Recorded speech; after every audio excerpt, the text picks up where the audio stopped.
Currently, I'm seething with anger, to the point where I can feel myself trembling.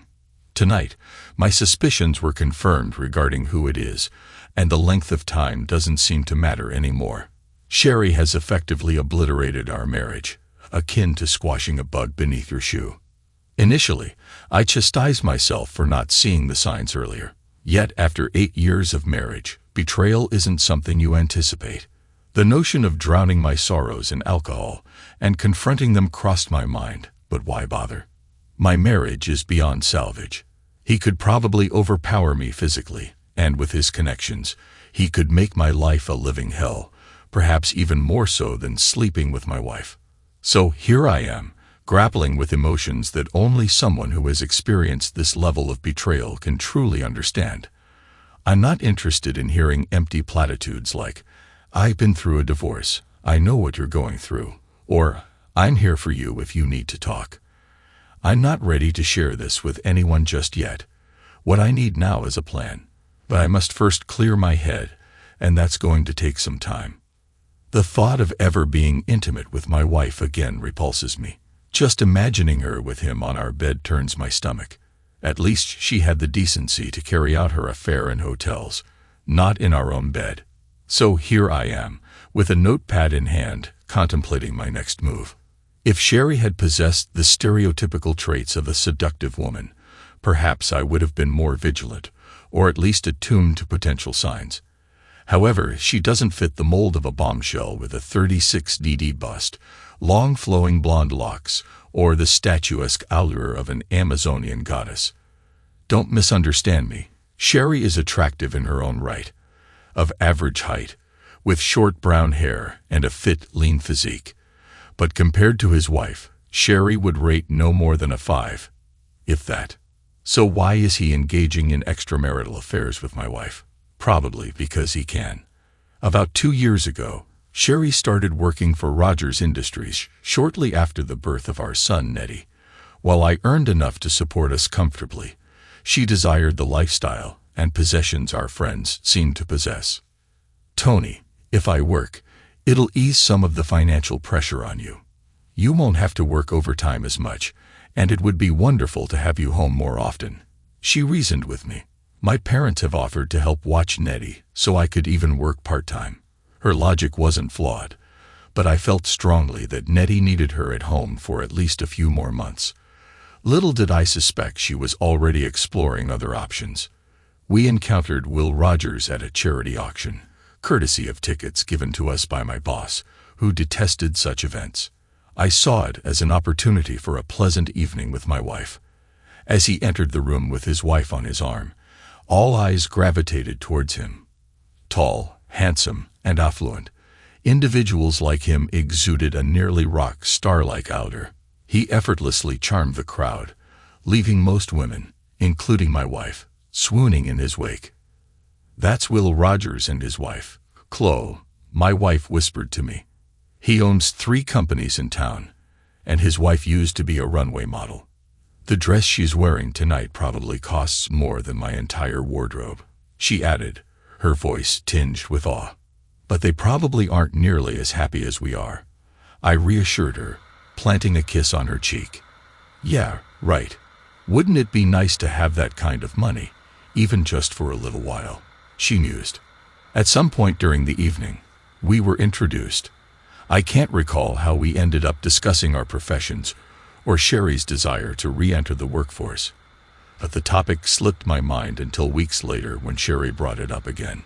Will flaunted his wealth that night by outbidding everyone for the top 5 items. When I jokingly called him a show-off, my wife shot me a disapproving glance, asserting that he was doing it for charity. I remained skeptical. It seemed more like a display of his ability to do as he pleased. Individuals like him often crave the spotlight. One thing I did notice was that his wife kept a watchful eye on him and every attractive woman in the room. It appeared she didn't entirely trust her husband, or so it seemed. Regardless, 3 weeks later, I returned home to the news that Sherry had secured a part-time job. And where else but at Rogers Industries? They just launched a new department, and even though it's only part-time for now, it's likely to evolve into a full-time role within 6 months. she informed me with evident delight. Isn't it wonderful? I wanted to respond with a resounding no, but I didn't want to dampen her enthusiasm, so I put on a smile and told her I was proud of her. How did you come to know about the opportunity? I inquired. My friend Batty works there, and will ask her if she knew anyone seeking employment. She mentioned my name, and I emailed him my resume. I didn't want to say anything until I had the job secured. I had my interview last week, and was offered the position the next day. Isn't it wonderful? She repeated, her excitement palpable. So, you'll be working directly under Will? I probed. He and I will be spearheading a new department, tasked with managing all the charitable endeavors of his corporation. That doesn't sound like a simple job, I remarked. Well, I'll be responsible for assessing all the charitable requests his companies receive and assisting in the selection of recipients for donations. It's quite a bit of responsibility, she explained. I'm sure you'll excel at it, dear. Perhaps we should go out to dinner to celebrate, I suggested. We don't have the funds right now, but soon, very soon, we will, she assured me. And so it began. From then on, it was all about Mr. Rogers this or Will that, and how virtuous a man he was. It nearly made me sick. Occasionally, she would have to accompany him on business trips to inspect various companies or locations, but they were never overnight. After all, we had Nettie to consider. Tony, I'll be out Tuesday night next week, she mentioned during dinner the following week. Will is considering donating a wing to a small hospital in Alabama. We'll tour the hospital and then attend dinner with their board that night. I'll be back in time Wednesday to pick up Nettie from my mom's house, she informed me. Why not just fly back after dinner? I assume you'll be using his private plane, I inquired. Mr. Rogers prefers not to rush the trip. Plus, if anything arises during dinner, we'll need to address it the following morning before leaving. It's just one night, she explained, flashing a reassuring smile. I wasn't entirely comfortable with the arrangement, but I trusted my wife. Will would have to be utterly foolish to make advances towards Sherry, considering what awaited him at home. I wished her a good time, and anticipated her return Wednesday night. I'll probably need some extra affection Monday night, so I won't feel too lonely Tuesday night when you're away, I joked, and she made sure to fulfill that request, providing me with a week's worth of affection. When she returned Wednesday night, she topped up my affection reserves, and I felt contentedly oblivious.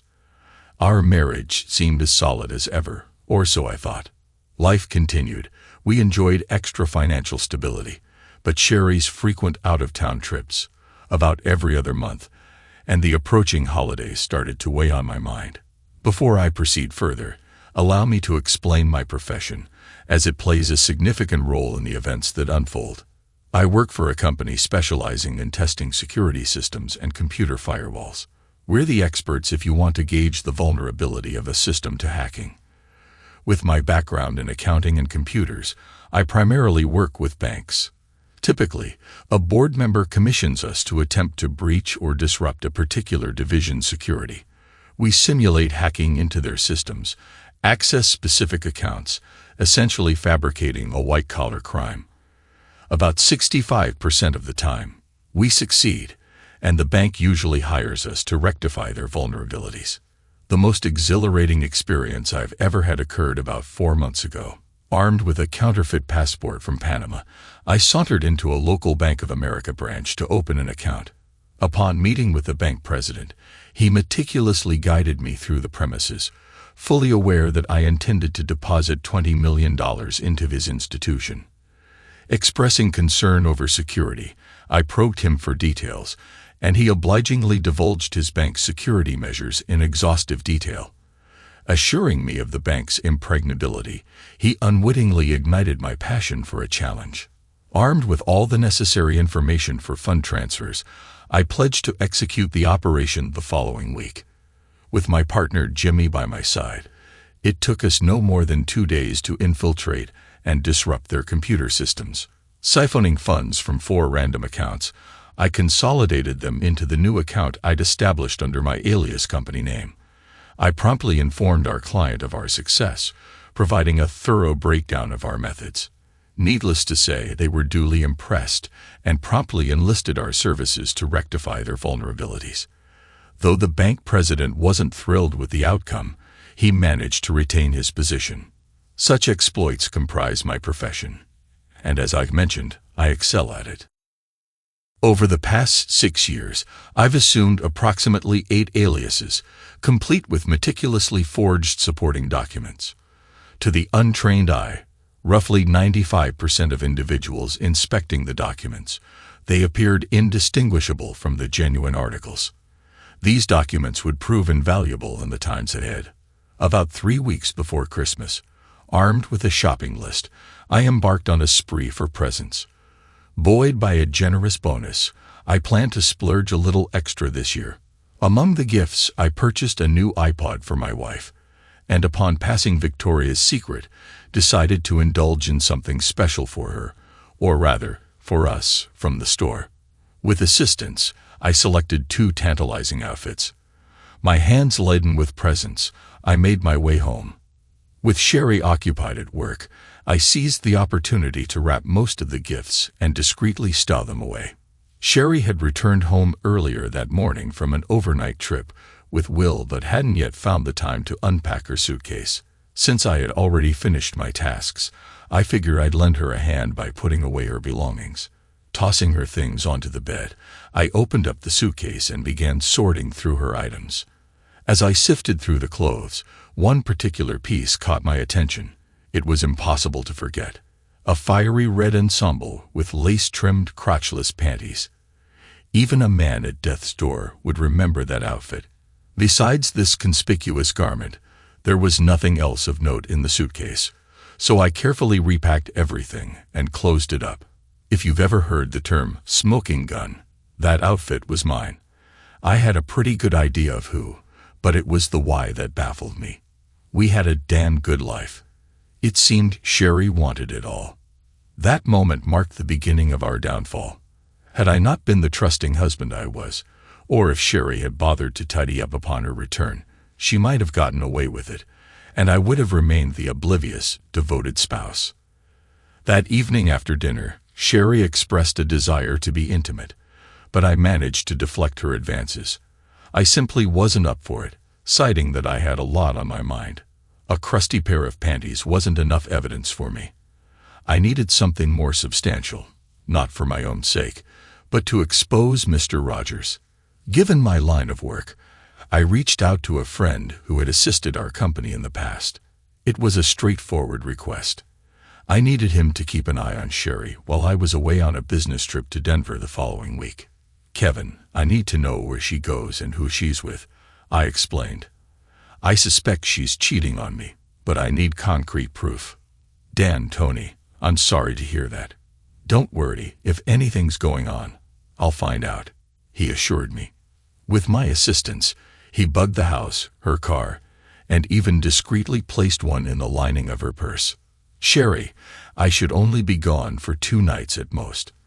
I want to wrap up this project before Christmas so we can enjoy the full 2-week holiday period together," I informed her. "Plus, while I'm away, you can use the time to shop for my Christmas present. After all the nights you've been away this year, it better be something good," I added, hoping to provoke a reaction from her. She simply looked at me in silence. On Wednesday, I boarded my flight to Denver and gave Kevin the go-ahead. With Jimmy already there, we managed to complete everything by 6:30 that evening. "Come on, Tony, let's grab a drink or 2 and have dinner. There's a fantastic seafood restaurant just 2 blocks down from the hotel, and the waitresses are quite easy on the eyes," Jimmy suggested. "Give me 20 minutes and pick me up out front," I instructed him. I called Sherry's cell to let her know I was going out for dinner and might turn in early, hoping to catch her off guard. "What are your plans for tonight?" I inquired. "All I want to do tonight is take a hot bath after I put Nettie to bed, and then I'll probably just read in bed," she replied. "Love you," Sherry said before ending the call, but I couldn't bring myself to reciprocate. That part of our relationship had withered away, leaving only regret in its wake. Dinner was enjoyable, and Jimmy was right about the waitresses. After one final drink at the hotel bar, I headed back up to my room, noticing the blinking message light on my phone. It simply read, "Call me." "Tony, your cell was off," Kevin began as soon as I answered.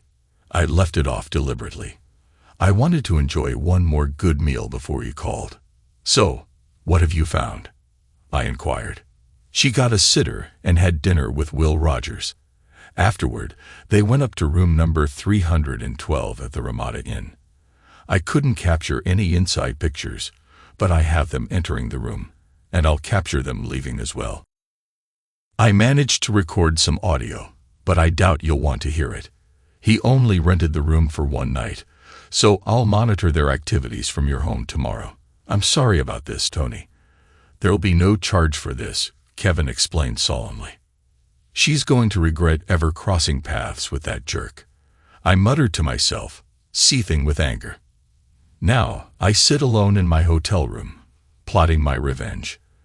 Divorcing Sherry would be too straightforward. I need to strike where it hurts the most, and I know exactly how to do it. This Christmas will be one she'll never forget. By Thursday morning, I had my plan laid out. Most of it couldn't be executed until the 23rd, as everything would be shut down for the holidays. Armed with one of my counterfeit passports and my son's birth certificate, I booked airline tickets under my assumed identity. Opting for a circuitous route, I aimed to throw off any attempts to trace my whereabouts. Holiday travel is chaotic, with most people eager to book their flights and move on. I secured a cash advance on my credit card to eliminate any paper trail. I liquidated all 4 of our CDs from the safety deposit box and withdrew all available cash. Planning to travel light with just a carry-on, I needed funds to buy clothing upon arrival. The last item on my agenda took me 3 days to accomplish. Rogers Industries had connections with 2 local banks, one of which I held an account with. My plan was to hack into the bank's mainframe, then into Rogers' account, and transfer all the funds to our joint savings. Sounds simple, right? Wrong. I needed Jimmy's expertise for this task. Not wanting to implicate anyone else, I enlisted Jimmy's help as a backup for troubleshooting. I figured a trial run would be prudent before taking any real action. While we had experience with similar tasks before, navigating each bank's security measures proved to be unique challenges. On the first day, I hit a roadblock with the firewall, unable to breach it. With guidance from Jimmy, the following day I managed to penetrate the system, spending the ensuing hours combing through accounts until I obtained all the necessary numbers. My plan hinged on executing the initial transfer late on the afternoon of Friday, the 24th, from Rogers' account to mine, swiftly followed by electronically funneling those funds to the first of 8 overseas accounts. Precise timing was paramount. Maintaining a low profile in the final week, I gathered all the intel from Kevin, making copies for Sherry, her parents, my parents, and Will's wife, Chloe. I paid a premium to ensure their delivery on Christmas Eve, with the exception of my parents. Nettie and I decorated the tree and arranged all the presents beneath it. Since discovering Sherry's affair with her insufferable boss, I had been as distant as an iceberg, knowing she must suspect my awareness of her betrayal by now. I had packed a small bag with clothing and stashed it, along with a copy of Kevin's report, in the trunk of my car. I was fully prepared for the 24th. "Tony, you've been avoiding me all week. Are you okay? Is there something on your mind?" she queried, sensing the tension between us. It was time to set the trap. "Yes, Sherry, there is something I need to discuss with you, but I don't want to spoil Christmas for Nettie." "Let's wait until after the holidays," I replied carefully, laying the groundwork. "Well, at least you and I could have a little fun tonight. It's been a while," she suggested, attempting to distract me by unbuttoning her top. That's when I decided I'd had enough and metaphorically dropped the hammer. "What's the matter?" "We're too busy tonight," I retorted before pivoting and heading upstairs to the spare room. I closed and locked the door, then settled in to wait. There was a faint knock at the door, but I ignored it. "Tony, we need to talk. Please open the door, will you?" she pleaded. I'd sooner face a pack of Hell's Angels than engage in conversation, I thought to myself as I attempted to drift off to sleep. Eventually, exhaustion caught up with me, but I found myself wide awake just after 7 o'clock the next morning. Dragging myself out of bed, I took a shower, shaved, and prepared for what promised to be a grueling day ahead. I craved coffee, lots of it, if I stood any chance of making it through the next 24 hours. By 9 o'clock, Nettie was up watching cartoons and Sherry shuffled towards the kitchen. Her eyes were red, evidence of a sleepless night. I had reached my limit of caring. I just needed to endure until 2 o'clock in the afternoon before kicking off the next phase. "How long have you known?" she finally inquired. "Does it really matter, Sherry?" I replied wearily. "I suppose not. Is there anything I can say?" she asked, her voice tinged with desperation. "What could you possibly say?" "That was just sex, that you don't love him, only me, and that it was a terrible mistake. You could say all that and more, but it wouldn't make a difference to me anymore. I'm taking Nettie over to my parents this afternoon, and I don't want you to join us because you're no longer part of our family. I hope he was worth it, Sherry, but from where I stand, I doubt he was. Excuse me, I need to load up the gifts for my parents and get Nettie ready to go," I said, my tone laced with disdain. With the gifts packed in the car and Nettie dressed, I instructed him to give his mother a goodbye kiss. She remained oblivious to what lay ahead, and I had no intention of revealing my hand just yet. "When will you be back?" she asked tearfully. "When we return," I replied curtly. "Do you have plans to go somewhere?" "No, I'll be here when you get back," she murmured, her voice choked with sobs, as I closed the door behind us. "When's Sherry coming?" my mom inquired as we stepped inside. "Do you want the short version or the long one?" I replied as my dad took Nettie and headed towards the Christmas tree. "She's staying home because she's been having an affair with her boss for a while," I disclosed to my mom. Once the initial shock had subsided, I informed her that Nettie and I would be leaving for a while, and we'd be in touch once we settled down somewhere. "Mom, let's not dwell on it, and I won't have to deceive you," I urged her. "I'm going to make them pay for what they've done, each in their own way.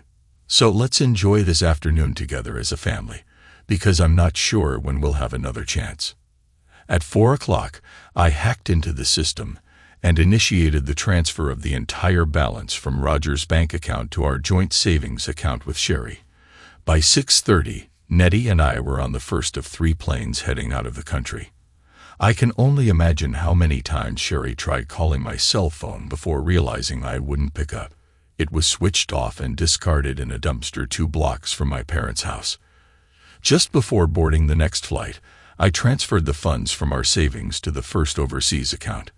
From there, it would be automatically distributed to 8 other accounts by early Christmas morning. I was going to bring joy to many children on Christmas morning. Glancing at my watch, I envisioned the surprised expressions on people's faces as my deliveries were made on Christmas Eve night. According to Kevin's evidence, Chloe reportedly kicked her husband so hard that he required medical attention to restore his assets.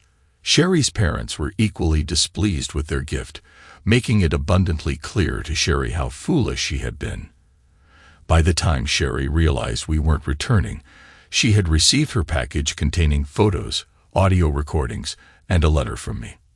I laid out the details of how I had discovered her affair and expressed my inability to forgive her.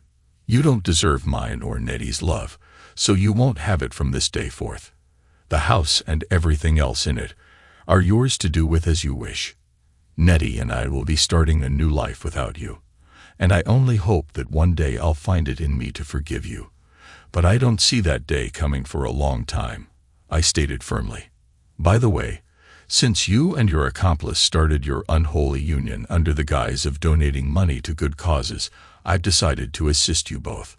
The $1.2 million in their Bank of America account has been donated, in Rogers Industries' name, to 8 children's hospitals in developing countries. I've instructed them to formally express their gratitude to Rogers Industries 1 year from today. You can convey to your friend, Will, that I hope he enjoys everything, because you'll be the dearest mistress in his life. So have a Merry Christmas and a Happy New Year. I'd like to say that I'll see you around, but that won't be happening anytime soon. I'll keep Mom updated, so if you can stay on her good side, perhaps she'll pass them on. Finally, if you want a divorce, be my guest. I won't contest it. We arrived in Panama on Christmas morning. I had arranged in advance and rented a 2-bedroom condo just off downtown. I had managed to save enough from Rogers Industries money to cover our expenses. Although the cost of living was relatively low here, I knew I would eventually need to find some form of employment. For the first couple of weeks, Nettie inquired about his mom, but eventually the questions ceased.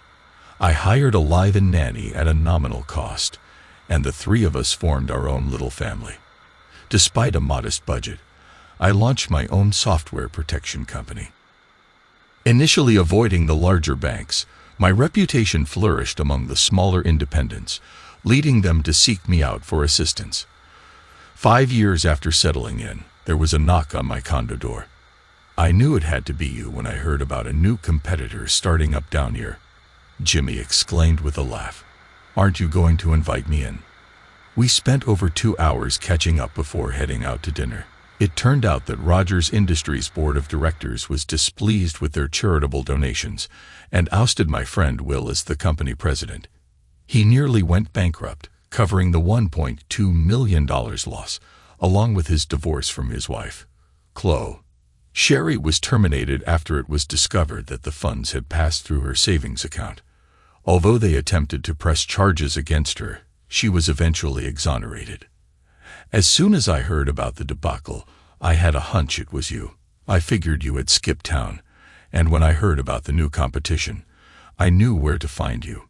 Jimmy explained as he handed me a contract. The offer from the home office is to either buy you out or bring you in as the head of the new Southern Division. The salary is based on U.S. standards, so you could live like royalty down here with much less responsibility. Give it some thought. I'll be back at the end of the week. Jimmy stayed with me for 3 days. We indulged in food and drinks, and he even found some Latin ladies to his liking. I sent him back to the USA with a broad grin, a signed contract in his pocket, and a letter for Sherry along with some pictures. Dear Sherry, as you can see from the photos, our son is growing up rapidly. He attends a small private school here and has become fluent in Spanish, perhaps even better than English. He's currently learning Chinese since about 25% of the students are of Asian descent. His computer skills are exceptional, and by the time I retire, he'll be more than prepared to take over from me. He knows about our separation, but I've never told him the reasons behind it. He simply accepts the arrangement that he lives with me while you reside elsewhere. For obvious reasons, I couldn't disclose my whereabouts to anyone, and I understand that both our parents were upset after I left. Mom mentioned she forwarded everything I sent to you once she got over her anger, so at least you know how Nettie is doing. For what it's worth, I've forgiven you. My new partner believes I was carrying too much emotional baggage, and it was time to let go and move forward. It's a pity things turned out the way they did because you would have loved it down here. I don't plan on returning because Mom and Dad are considering getting a place here, at least for the winters, so there's nothing left for me up there. If you ever want to see Nettie, you'll need to come down here, at least for now. Mom never brings you up and I don't inquire, but I do hope you've managed to recover after losing your job. However, I can't help but smile knowing that we'll lost everything. Karma, I suppose. That's all I have to say. I hope you find someone you can be faithful to and move on with your life. As for me, I found someone very special. She treats Nettie like her own and brings joy to my life, like you once did. We're not married yet, but it's on the horizon. Nettie will have a new sister in the spring, so it's time for me to take the plunge once again. You're welcome to write to Nettie if you wish, but this will be my final letter to you. Tony. Sherry struggled to read through the letter, her eyes damp with tears. In the aftermath, she cut ties with Will completely. Finding another job wasn't easy. The scandal had tainted her reputation, and opportunities were scarce. The men who showed interest were either not suitable or simply looking for a fling. She's currently seeing a salesman from out of town, but they're taking things slowly. Seeing Nettie looking well and content brought both relief and longing. Sherry yearned to see him, but finances had been tight since she lost the house in the wake of the housing market crash. She often found herself replaying the what-ifs, lamenting the choices that led her down this path. But dwelling on regrets offered no solace. All she had now were lessons learned and the hope for a brighter future. Thanks to everyone who took the time to listen to today's stories. If you enjoyed it, please consider liking and subscribing if you haven't already. Feel free to share your thoughts on the events in the comments below. Take care.